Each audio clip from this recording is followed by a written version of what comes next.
The Portuguese Inquisition, established in 1536 by King João III to enforce Catholic orthodoxy, notably targeting new Christians or conversos suspected of secretly practicing Judaism, leading to severe penalties, of course including execution.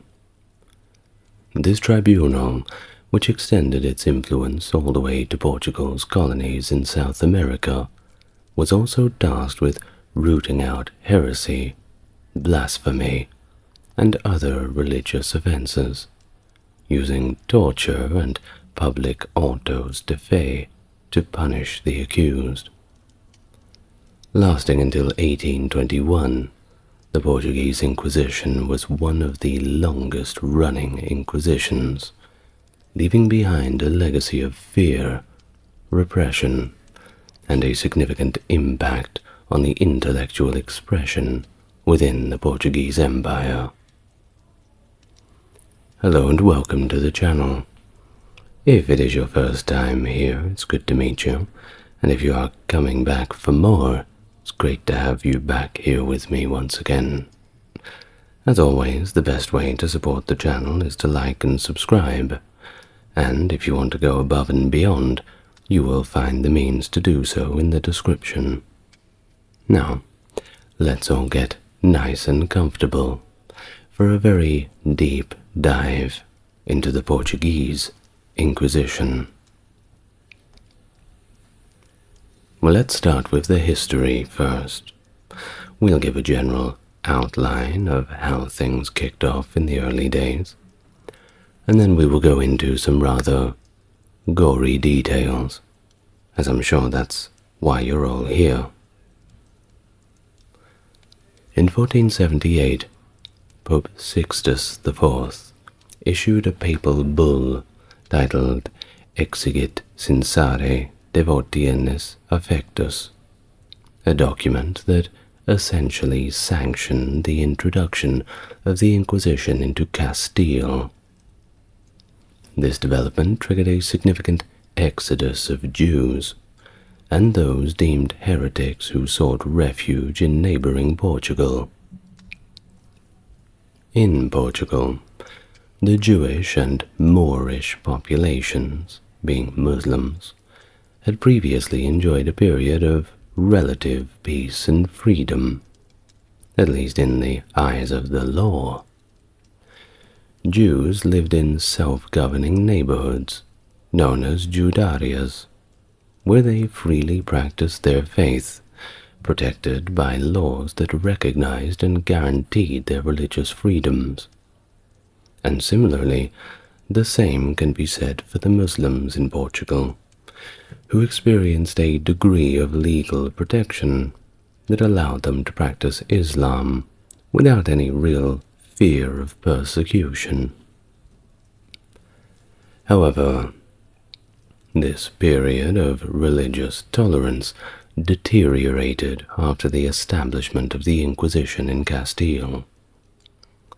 The Portuguese monarchy, influenced by external pressures and internal politics, began to take a harder line against non-Christians. On December the 5th, 1496, influenced by a clause in his marriage contract with Princess Isabel of Spain, King Manuel I of Portugal issued a decree that forced all of the Jews in the kingdom to make a very impossible choice: either convert to Christianity or get out of my country. Well, the king's expectations of mass voluntary conversions were not met. He did not like this. It led him to take drastic measures by closing all Portuguese ports, except for Lisbon, the capital, to prevent the Jewish population from fleeing. By April 1497, the situation escalated when King Manuel ordered the forcible removal of all Jewish children under the age of 14 from families that had opted rather, to leave rather than convert. These children were distributed across Portuguese cities and towns, and raised as Christians at the state's expense. The exact number of children who eventually reunited with their biological families, well, that remains undocumented, and therefore unknown. Perhaps we will never know. In the October of the same year, 1497, the remaining Jews who had not managed to flee were forcibly baptized, heads shoved under the water, leading to the emergence of a brand new demographic, the so-called New Christians, also called conversos. These individuals were nominally Christian. In the eyes of the law and all the documentation, well, in paper they were certainly Christians. However, they continued to practice Judaism in secret. Now it's important to remember that some of them, I'm sure, were actually converting to Christianity with a genuine concern of taking up Christian customs. Perhaps the majority of them were practicing Judaism in private, but it's very hard to have this number. But what we do know for sure is that these conversions were generally seen as not very legitimate. It was kind of a bridge for those first-generation Jews to kind of make a gesture of goodwill towards their Christian rulers. But the majority of people would look at them as second-class citizens. It wasn't like you could just get baptized and as soon as your head came out of the water you were equal to everybody else. No, there were historical issues. The integration of these new Christians, these conversos, into Portuguese society was progressing when, on April the 9th, 1506, a devastating event unfolded in Lisbon. A large mob had gathered, driven by a superstition and blame for a recent drought and plague, attacked and killed around 2,000 of these new Christians. Apparently they had suspected them of worshipping the old ways in private, and therefore inviting the wrath of God. Well, this event, known as the Massacre of 1506, prompted King Manuel to act. Couldn't really ignore a massacre right on the streets of the capital. In the aftermath, he punished the perpetrators and restored many of the rights that Jews had before 1497. The ones who were already dead, well, it didn't matter to them, but the ones who managed to survive, I'm sure they were very grateful. He granted the new Christians the privilege, of practicing their religion without question, and the freedom to leave Portugal if they wished. Despite these conciliatory measures, King Manuel, later in August 1515, sought to establish an Inquisition in Portugal, modelled on the Castilian example. He wrote to his ambassador in Rome to petition for this cause.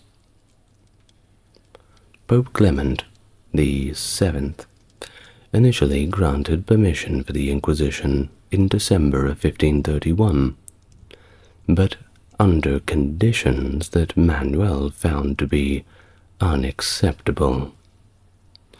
In a reversal, Pope Clement suspended the Inquisition in April of 1535, ordered a general pardon for those accused of Judaism and mandated the release of prisoners and the restitution of confiscated properties.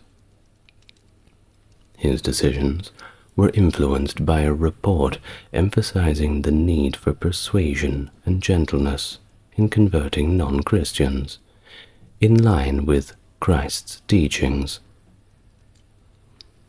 The report criticized the inquisitorial courts for their abuses, and rather bravely described the inquisitors as, and I quote, more akin to ministers of Satan rather than servants of Christ. That's a 1-star review, isn't it? Well, the death of Pope Clement VII stalled the implementation of the Bull of Pardon. His successor, Paul III, after a few initial hesitations, did put the pardon into effect. Meanwhile, King John III of Portugal, who succeeded Manuel, continued to push for the establishment of the Inquisition, leveraging his familial ties with Charles V to achieve this goal. After prolonged negotiations between the Portuguese crown and the various popes, the Portuguese Inquisition was formally established on the 23rd of May, 1536, by Pope Paul III. This Inquisition was marked by its stringent censorship of literature, which began first order of business by banning the Bible in any language other than Latin. The primary targets of the Portuguese Inquisition was, of course, these conversos, who were individuals who had converted from Judaism to Catholicism. Remember, it had to be Catholicism. There was a strong suspicion that many of them were still practicing Judaism in secret, despite being massacred in earlier times for having that suspicion. While this group notably included many Spanish Jews who had fled to Portugal following Spain's own decree, forcing them to either convert or get the hell out of my country. From 1540 to 1575, it is estimated that around 40,000 people were prosecuted by the Portuguese Inquisition.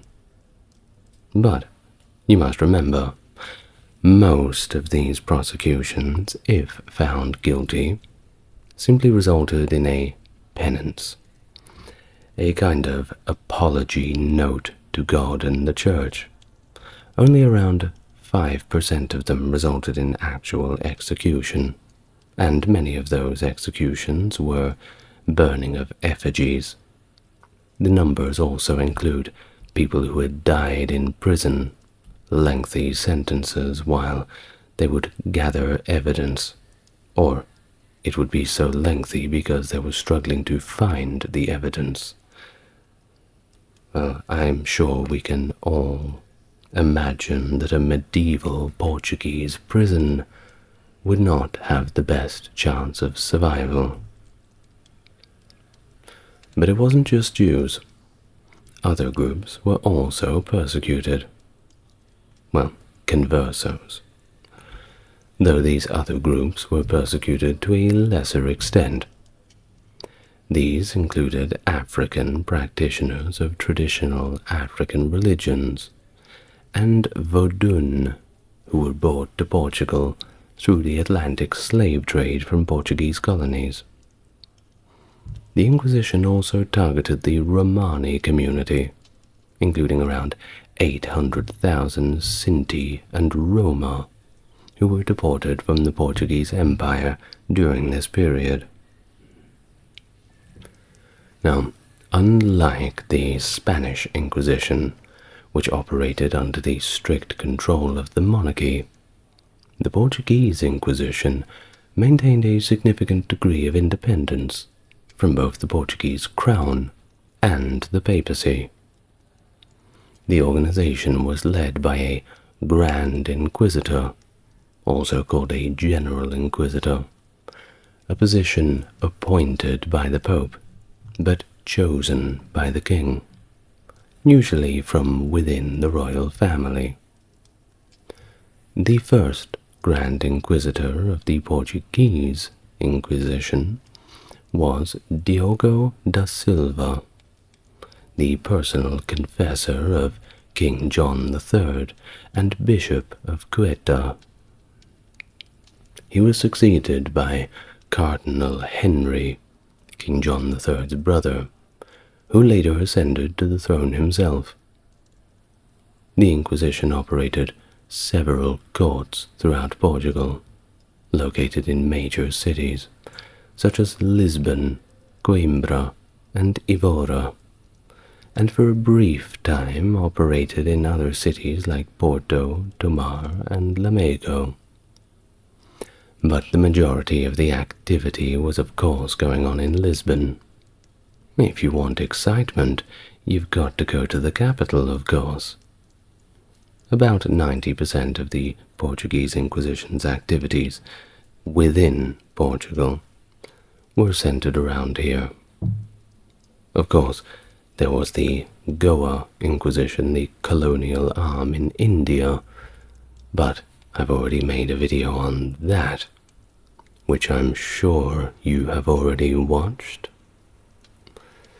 Well, the Portuguese Inquisition conducted its first auto de fe, kind of like a public trial, in 1540, focusing primarily on rooting out those who had converted from Judaism, and to a lesser extent other faiths, but were expected of not adhering to the Catholic orthodoxy.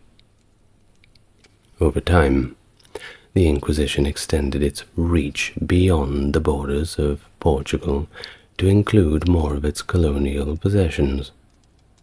And it wasn't just Goa. It meant that territories such as Cape Verde and Brazil also came under scrutiny of the Inquisition, which continued to investigate and prosecute cases of supposed deviations from the Orthodox Catholic practices all the way until 1821, although things like executions and all the rest became increasingly uncommon as time went along. The public, after a while, found them to be a little bit distasteful. Well, under the reign of King John III, the Inquisition extended its reach far beyond its original religious mandates, influencing nearly every aspect of Portuguese life, political, cultural, and social. The Inquisition's courts began to censor books, and also took on cases involving divination, witchcraft, and bigamy, reflecting its deepening intrusion into the public and private lives of normal people. Now, during the 1500s, many of the new Christians from Portugal, and also crypto-Muslims, who secretly practiced their original religion despite outwardly converting to Catholicism, migrated to Goa, and will quickly just go through the Goa Inquisition because it's important within the context of the broader Portuguese apparatus. This migration was largely prompted by this harsh scrutiny and persecution that they faced back in Portugal. So, many of them thought they would take a boat elsewhere and try their luck. After all, India is a long way from Portugal. How long is the arm of the Inquisition? Well, they were about to find out. These groups were seen as a security threat of sorts to Portuguese authorities, who were wary of Jews due to their perceived propensity to ally with Muslims against Christian rulers in Iberia, especially that horrible incident with the gates at Toledo, where they opened up the gates for the invaders. Very hard to forget that one. Well, the establishment of the Goa Inquisition in 1560, requested by the Jesuit missionary Francis Xavier in a letter to King John III, dated May 16, 1546, aimed to address these false conversions. From 1560 to 1623, the Goa Inquisition convicted 1,582 individuals, with 45% of these convictions related to offenses tied to Judaism and Islam. The Goa Inquisition also targeted Hindus. After all, they were in India, particularly those who were either non-converts or were suspected of insincerely converting to Catholicism. It prosecuted non-convert Hindus for public observance of Hindu rituals, and those who interfered with the conversion of sincere Hindus to Catholicism. The auto-da-fe statistics from Goa between 1560 and 1821 indicate that 57 individuals were executed in the flesh, and 64 in effigy for being relapsed heretics, and some for engaging in sodomy. Well, in addition to religious minorities, the Inquisition targeted local Christian traditions and movements that were deemed unorthodox. One significant tradition was the Feast of the Cult of the Empire of the Holy Spirit, a millenarian and national celebration that dated back to the mid-13th century. This feast had spread throughout mainland Portugal and into the Atlantic islands and other parts of the Portuguese Empire by the 14th century. By the 1540s, the Inquisition heavily surveilled and prohibited this tradition, especially as it had faded from mainland Portugal and India. This tradition was practiced by non-religious officials and popular brotherhoods, seeing some restoration in the later half of the 20th century in certain Portuguese municipalities. However, many of the ancient rituals had been significantly altered, or sadly lost. Now, why exactly was it so problematic, if we may use that word, for the Inquisition? Well, you see, the Feast of the Empire of the Holy Spirit was celebrated at Pentecost, by the way, prophesied a future Third Age governed directly by the Holy Spirit. This age was envisioned as a monastic or fraternal governance, where the Catholic Church's hierarchy and the need for the church intermediaries at all would be obsolete. Well, and infidels would unite with Christians by their own free will. Well, you can see how the church viewed this as a bit of an issue. Up until the 16th century, this was the primary annual celebration in many of Portugal's major cities, including Lisbon, Porto, and Coimbra, hosting multiple celebrations. The Church and the Inquisition, however, were of course intolerant of a tradition that was entirely popular, lacked clergy mediation, and anticipated an age that effectively rendered them all jobless. Thus the cult of the Holy Spirit, despite facing significant suppression by the Portuguese Inquisition, found refuge and survived quite well Where? Well, they had to go all the way to the Azores Islands. Here it thrived under the protective umbrella of the Order of Christ, away from the effective reach of the Inquisition, although local church authorities frequently reported its practices. Beyond the Azores, the cult also took root in various regions of Brazil between the 16th and 18th centuries, and remains celebrated in all Brazilian states, except for 2 of them, today. It also persists among the Portuguese settlers in North America, especially within the communities of Azorean descent in Canada and the United States. Well, enough about that. Let's move on.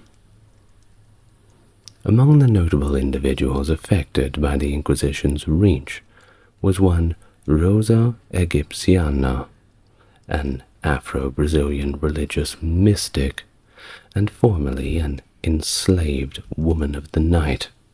I can't use that actual word because YouTube do not like it. She was imprisoned by the Inquisition in both Rio de Janeiro and Lisbon, eventually dying while working in the kitchen of the Lisbon Inquisition, preparing meals for the very people who had imprisoned her. Remarkably, Egyptiana was the author of Brazil's first book written by a black woman, which detailed her religious visions and prophecies. The Inquisition also intermediately targeted movements and beliefs such as Sebastianism and the concept of the Fifth Empire, both viewed as unorthodox and, of course, potentially heretical. The persecution of Sebastianists was particularly intense during the Philippine dynasty, although it continued beyond this period. The targeting by the Inquisition was selective. Some familiares, or associates of the Holy Office themselves, held Sebastianist beliefs, but they were expressing them in hushed tones. King Sebastian faced financial troubles in 1577, leading him to permit the free departure of the conversos, and also to prohibit the Inquisition from confiscating property, at least for a decade, in exchange for a substantial sum of money. King John IV took a bold step in 1649 by banning the confiscation of property by the Inquisition, and it was rumored that he was actually excommunicated by Rome for this act, though the excommunication was never officially proclaimed, possibly because the king had passed away before it could be implemented. This law remained in effect until around 1656, following the death of the king.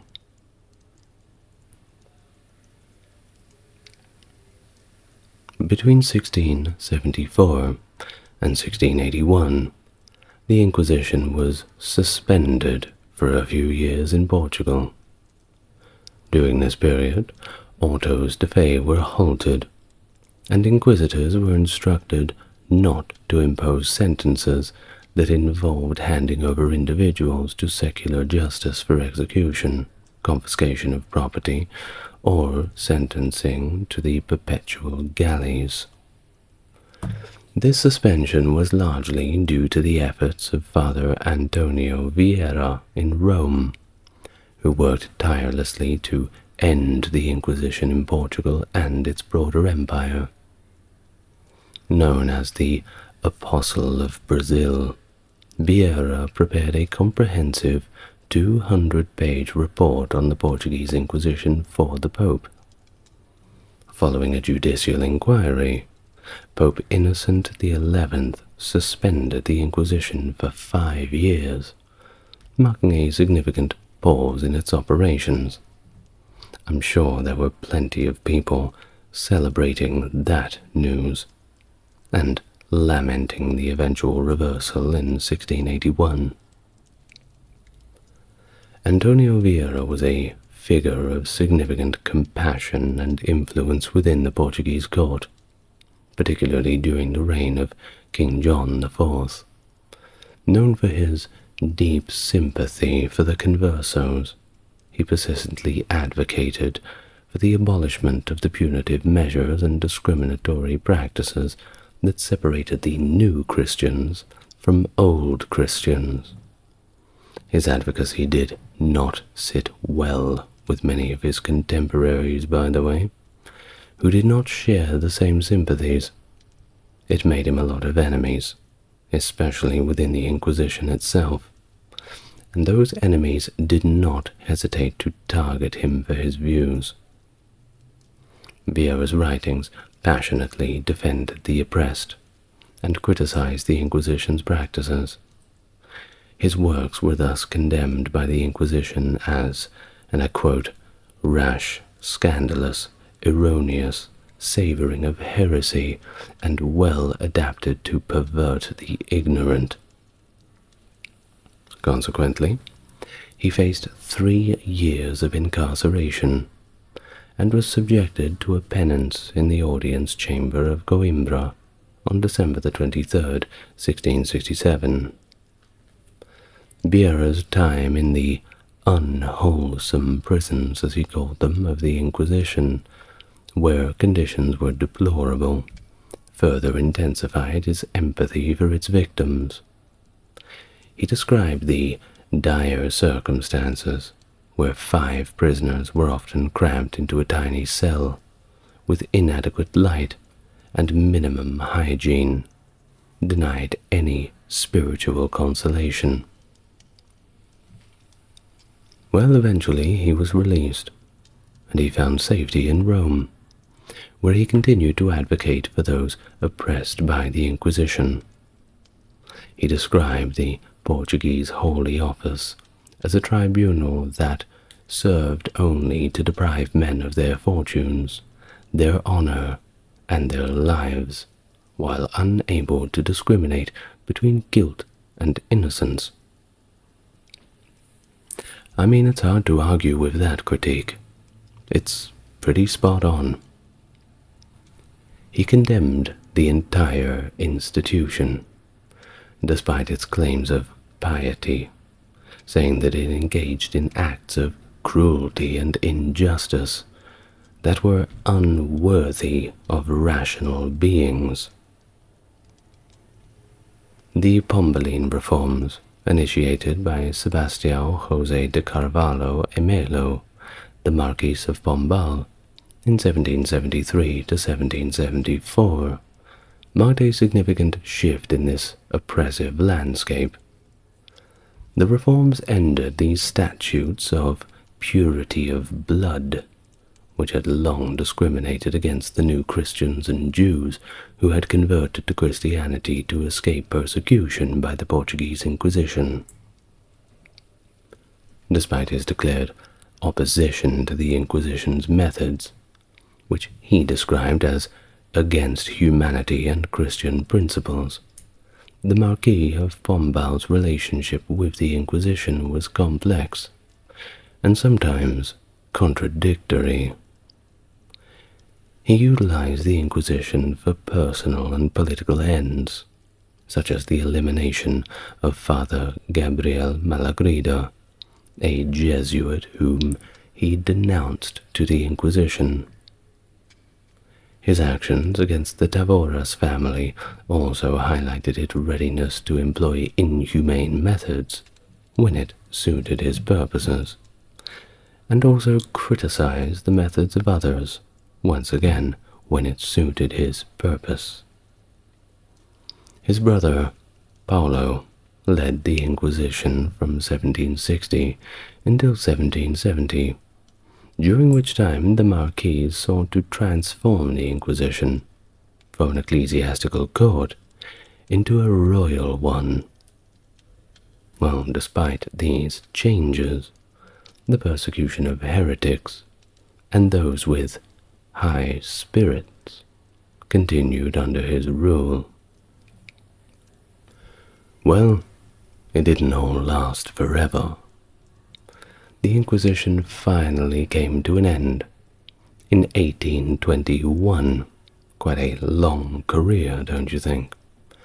When it was officially abolished by the General Extraordinary and Constituent Assembly of the Portuguese nation.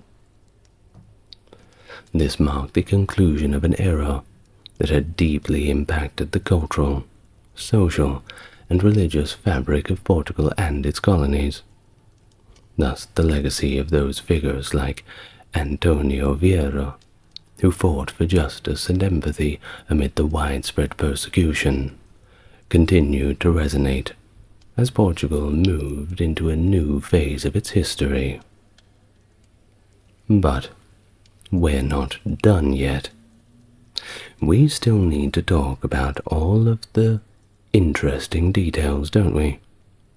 The procedures, the tortures, and the burnings. After all, that's why you're here, isn't it? So then, what's the procedure? Well, you see, the process of the Inquisition, just like the Spanish Inquisition, would typically start with the publication of an Edict of Grace, which announced a period during which individuals in a particular locality could voluntarily confess to heresy. This period was the Inquisition's primary method for identifying those who were suspected of heretical practices. Basically, they would show up, and a lot of people, I assume, would be a little bit scared and didn't want to get dobbed in by their neighbors, so they effectively put their own hand up and said, "Hey, listen, I think I might be a little bit misguided." This is why most of the punishments were effectively penances, a slap on the wrist. Of course, many people, out of fear that friends or neighbors might denounce them later, were simply all too willing to confess. Even if they hadn't really done anything wrong, it's better that they come forward rather than somebody else accuse them. It created a climate of fear, of course, which led to a cascade of denunciations as the terror of the Inquisition spurred people to denounce themselves and others in order to avoid the harshest of penalties. Those who did confess within this grace period, which was typically around 30 days, could be reintegrated into the church without facing severe penance. Generally, those who came forward during the grace period could avoid the death penalty or life imprisonment, and were spared the confiscation of their property. However, they were required to denounce others who had not come forward, meaning that merely confessing to heresy of your own was insufficient. Failure to report someone else's heresy resulted in excommunication and subsequent prosecution as a promoter of heresy. If a denouncer implicated others, those individuals were also summoned by the Inquisition. Of course, the burden of proof was on the accused, not the accuser. Denunciations were often motivated purely by personal vendettas, business rivalries, or just petty family disputes. The death penalty, enacted not by the Inquisition authorities but by the secular arm of the state, was typically reserved for those who were unrepentant or had relapsed after converting to Catholicism. You had to be really digging the boots in to get the death penalty. Now, the Inquisition was open to all kinds of accusations, and it even allowed prison guards to denounce and testify against the accused.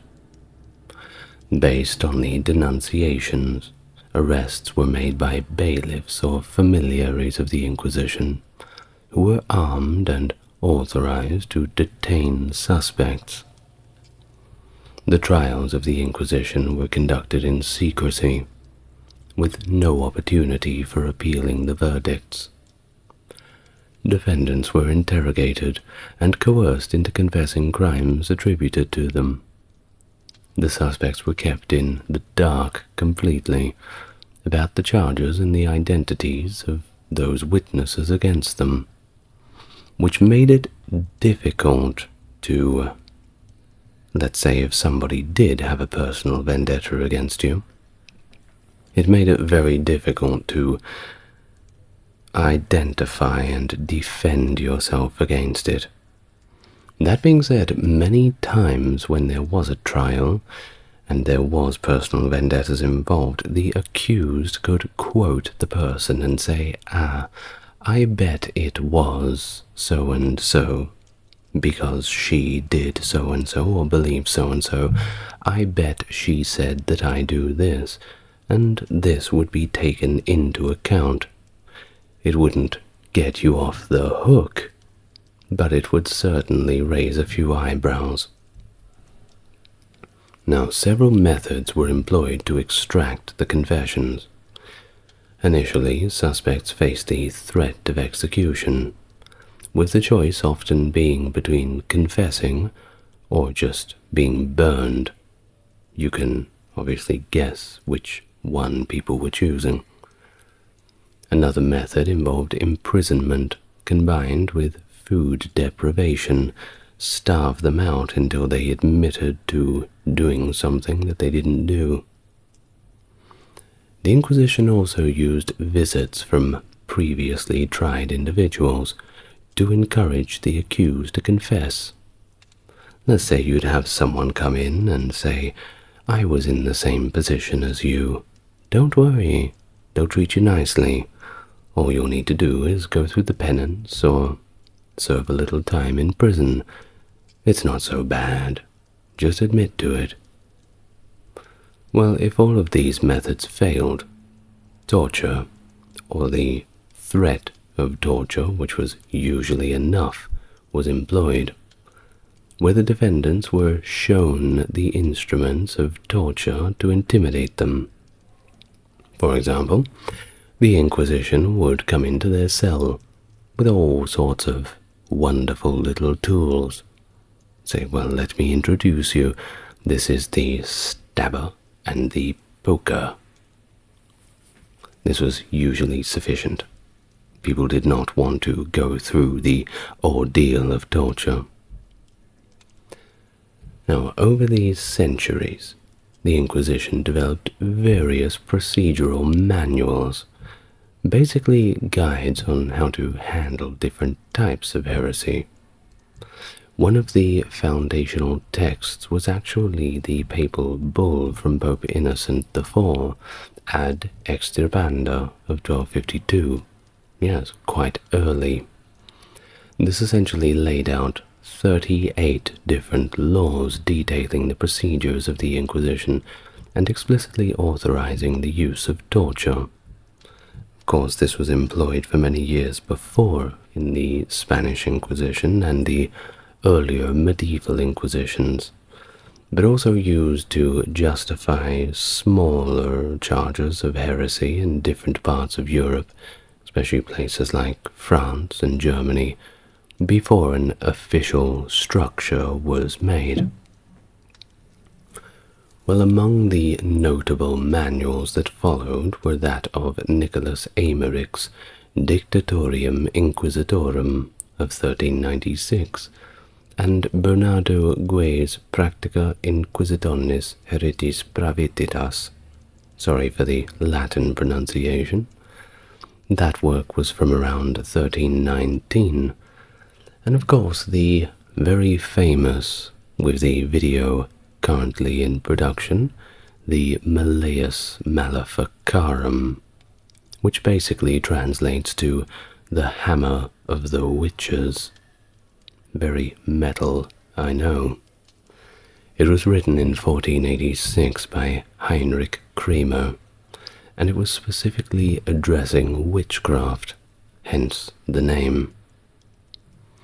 In Portugal, several regiments were drafted for the inquisitors, the first in 1552 by Cardinal Inquisitor Henry, and the last in 1774 under the sponsorship of Marquis of Pombal. In 1640, regulations mandated that each tribunal have a copy of the Bible, a summary canon of civil law, Emeric's Dictatorium Inquisitorum, and Diego de Simancas De Catholicis Institutionibus. Now, the torture was of course the best bit. Well, at least the best bit of the video. It's generally unpleasant if you are the one being tortured, but it seems like most people certainly enjoy hearing about the torture. It's funny how that works. The process of the Inquisition in Portugal was of course as brutal as it was unforgiving, especially during interrogations, which were sometimes followed by gruesome torture sessions, whichever came first.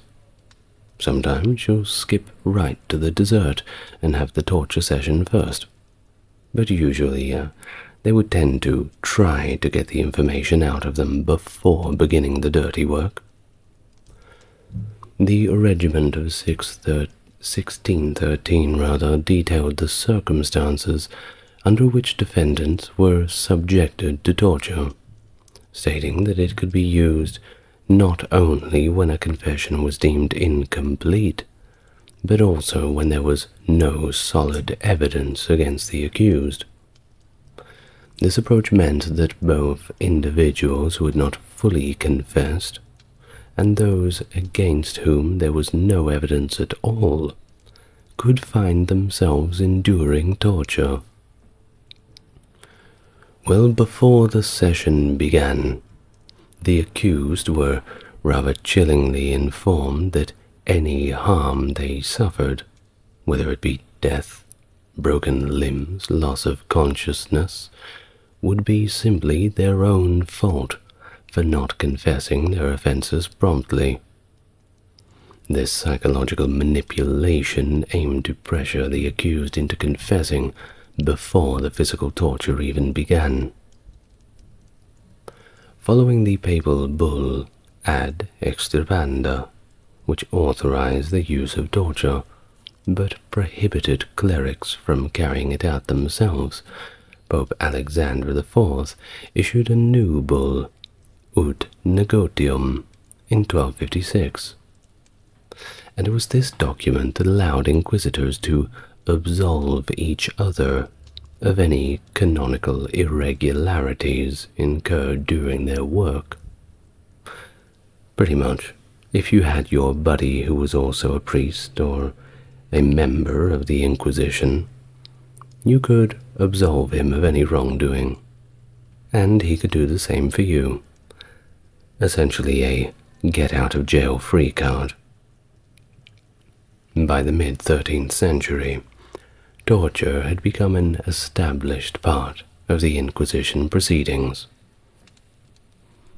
Among the most prevalent torture methods was the strapado, where the victim's arms were tied behind their back, and they were suspended in the air by a pulley, basically jerking them back and forth.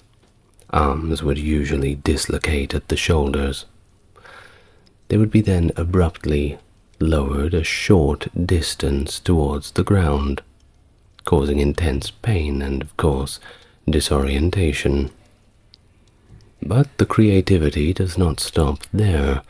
Another common method I'm sure you're all familiar with, the rack, which involved stretching the victim's body until the joints were dislocated and the muscles were torn and broken, rendering the entire body useless. Just a sack of stretched-out Play-Doh. And we can't forget the water torture, including the infamous technique known as waterboarding, which they would put a little cloth over your face and simply just keep pouring water over you. Sound familiar? Well, it would gain notoriety centuries later for its use by the CIA in the early 21st century. And of course it's still being used now. Unfortunately, it's not gone out of fashion just yet. You'd be very surprised, the people who are still advocating for it. Well, as we've mentioned, before the torture session commenced, they would roll out the red carpet of torture instruments shown to the accused, laid before their fearful and tearful eyes. That was usually enough to make people break. Well, the sessions of torture were meticulously documented, and many records have actually survived to this day.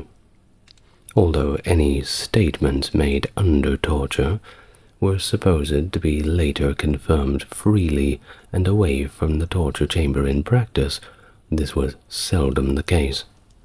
Those who recanted their confessions knew they risked being subjected to torture again. So it wasn't that you could just say that one thing and then back in the courtroom you could admit, look, I only said that because they were ripping out my fingernails. Well, that wasn't sufficient. They would simply reply, well, yes, but you still admitted to being a heretic. Well, we better torture you some more so we can just be sure of the absolute truth. And one, of course, must remember that under torture, or simply just severe psychological interrogation, individuals are pretty likely to say anything to stop the pain. And this was, of course, well known to the interrogators. Now, it wasn't a one-size-fits-all, but there was a process, and the Inquisition followed a systematic sequence, beginning with the denunciations and moving through arrests, then interrogations, most often torture, although that is a broad term, and then finally the formal accusation. The individual responsible for making the accusation was an official known as the promoter, essentially the public prosecutor for the Holy Office. The promoter would prepare the libel of accusation, asserting that the defendant, as a baptized Christian, was obliged to adhere to the doctrines of the Holy Mother Church of Rome, but had failed to do so. The promoter's libel would typically conclude with a call for the defendant to be punished as a negative and pertinacious heretic, and handed over to secular authorities for execution. In the Inquisition's unique process, the number of accusations did not necessarily correspond to the number of facts. The same incident reported under different circumstances by various witnesses could indeed lead to multiple accusations. This multiplicity was a characteristic feature of the Inquisition, amplifying the peril for those unfortunate enough to be caught in its web. The defense attorney assigned to the accused was not chosen by the defendant, but was actually appointed by the Inquisition itself. These lawyers were at the service of the Holy Office, and were expected to defend the accused earnestly. However, if at any point they believed the defendant was unjustly defending themselves, they were obliged to simply abandon the defense and report this to the Mesa, the Council of the Inquisition. Effectively, the lawyer, that's right, your own lawyer, could also become a denouncer leaving you in quite a sticky situation. Moreover, this so-called lawyer was very restricted in their role. They had no access to the full case file, only to the libels and judgments that were communicated to the defendant, and they were not permitted to accompany the defendant during interrogations or other proceedings, significantly limiting their effectiveness. The defendant's defense primarily relied on pointing out contradictions, particularly arguing that the prosecution witnesses were biased or had enmities against the defendant. However, the accused faced significant obstacles. They were not informed of the identities of the witnesses against them, and had no opportunities to cross-examine these witnesses, who might themselves be perjurers, criminals, excommunicates, or even accomplices. Thus, there were no means for the accused to learn the details of the charges against them, and appeals to higher courts were simply not permitted. This closed, secretive process has been compared to the Moscow trials of Stalin's era, or the absurdities depicted in Franz Kafka's work The Trial, highlighting the surreal and often hopeless situation of those tried by the Inquisition. The final judgment was of course determined by a majority vote at the desk of the Holy Office. This vote concluded the often lengthy and harrowing process for the accused, sealing their fate with very little regard for modern legal standards of evidence, defense rights, or transparency.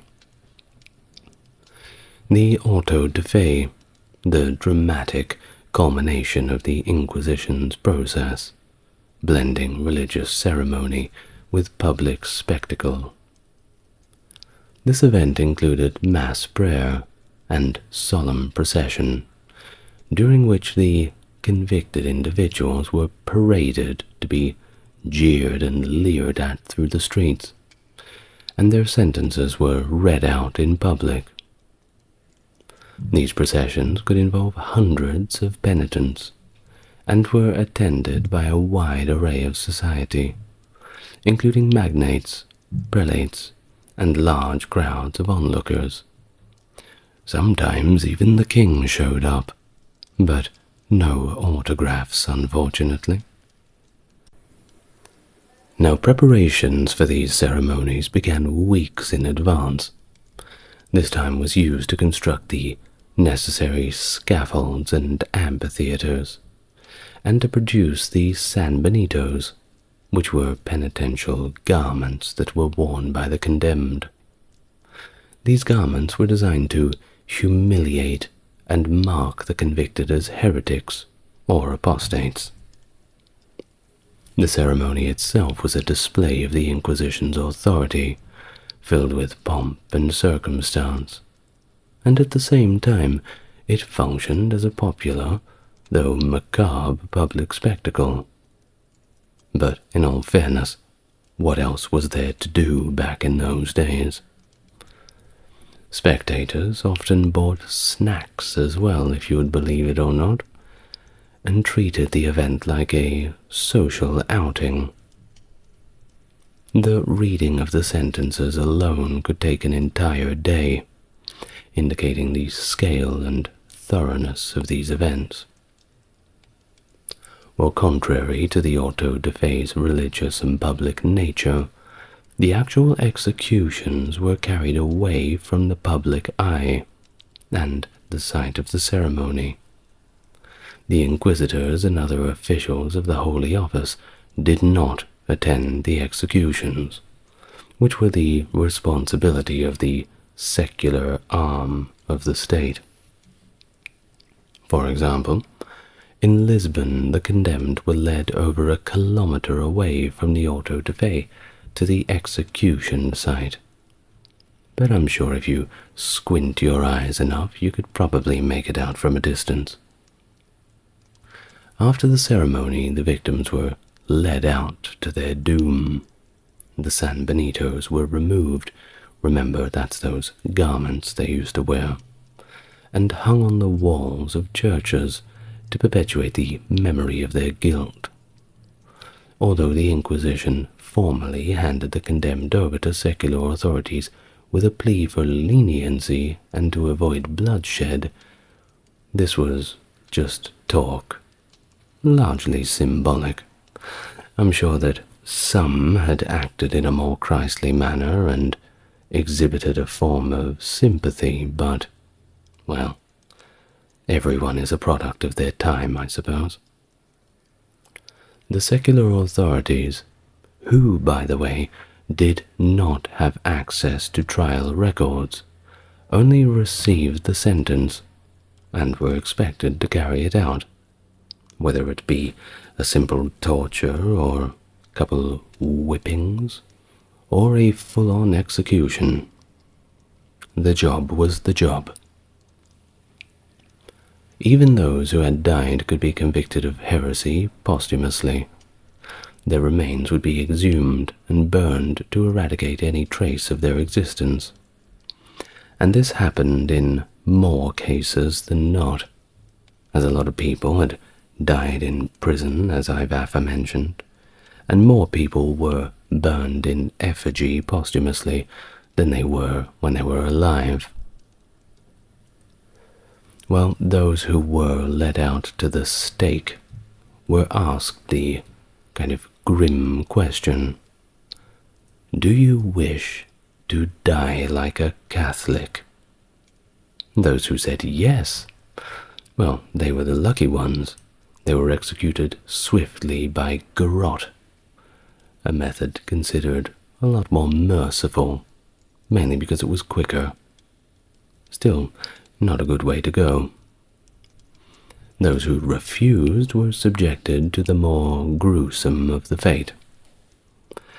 They were tied to a post high above a pyre, out of reach of the most intense flames due to the height and the wind, which often blew the flames away from the victim. This resulted in a slow, agonizing death, where the condemned were essentially grilled alive over the course of 1 or 2 hours. The screams contributed to the macabre entertainment of anybody watching on. But it is to be noted that this sort of observation may not entirely be 100% correct. Of course, it makes for a good story, and a lot of people will say that it's more of a propaganda tool to make the Inquisition look bad, which I may perhaps say they do as good of a job of making themselves look bad. But many people who were put up to this fate would simply die of asphyxiation. Breathing in that amount of smoke, or just having the oxygen burn up around you, it seems that it may not have went on for that long. Then again, it could be the other way. It really depends how high up they put you. I suppose we'll never know, and I'm not willing to try the experiment at home. Well, this stark and horrific spectacle, no matter what it was, the height or being higher or lower, just underscored the Inquisition's role in enforcing the religious orthodoxy through fear and punishment. Albeit it didn't happen as much as people like to tell you. The public spectacle, the auto de fe, was not just a religious procedure, but it was a tool of social control, demonstrating the lethal consequences of dissent in a profoundly visceral manner. The blend of solemnity, spectacle, and cruelty at these events left a lasting imprint on the cultural and historical memory of the Inquisition's era and beyond. And then in 2024, where we find ourselves now, Perhaps we all have this, I wouldn't use the word romanticized view, but a somewhat informed, fantasized view. It's very easy to run away with the horror movie style of speculation when it comes to the Inquisition. A lot of people think that tens of thousands of people were executed and burned, but that's simply not the case. In fact, of our number of autos de fe with known sentences, we only have about 1,100 people who were actually executed in person, and then we have about 663 who were executed in effigy. The rest were simply penanced. In fact, I'm looking at the number right now. It's 94% were penanced. It's definitely not as bad as being put up on the stake and burned, that's for sure. Well, thank you very much for listening. I hope you learned something. And, well, it's all been very enlightening. I'd like to thank my top-tier patrons, Stark Factory, JC, and Jeffrey. And I'd like to thank you for listening so far. Hopefully, you don't have any nightmares about straying from orthodoxy. I will see you tomorrow. History every day. It never stops. Here on the ASMR Historian channel. Same time, same place. Good night, everyone. Love to you all.